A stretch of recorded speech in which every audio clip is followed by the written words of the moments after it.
What's up guys? Ito yung buto ng papaya na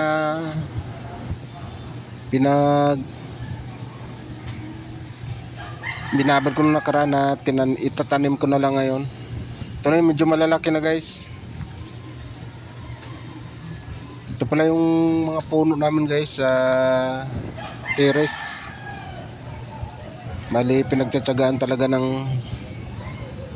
misis ko na itanim para sariwa yung hangin na papasok, kahit papaano masasala yung hangin, yung pollution lalo na dito sa Maynila. Yan guys, yung mga orchids namin na tanim guys, ito yung mga orchids namin na tanim. Yan guys, yun, namumulaklak na. O diba guys, ganda ng bulaklak ng terrace. Yan guys, so pang-5 palapag kami yan. Pero kahit pa paano may tanim kami sa taas.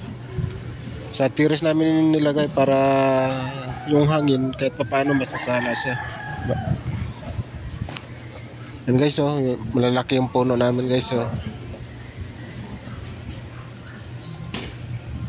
5 palapag kami niyan guys.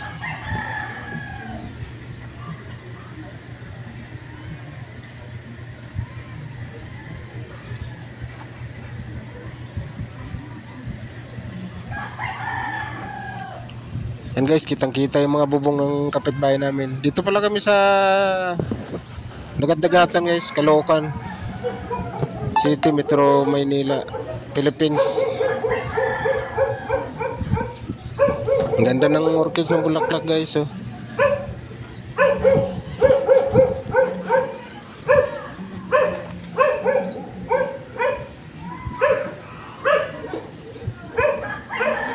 Bali yung wire ng Meralco, kitang kita din dito guys.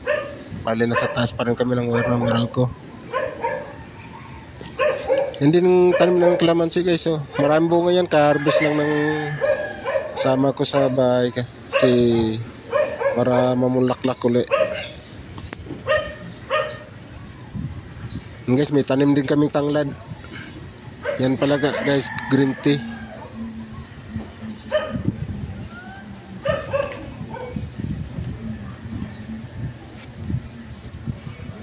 Yan guys, yung malunggay guys, oh. Malabong yung malunggay, puno ng malunggay yan guys. Yan, kahit nasa 5 palapag kami, kahit sa terrace pwede kayo magtanim.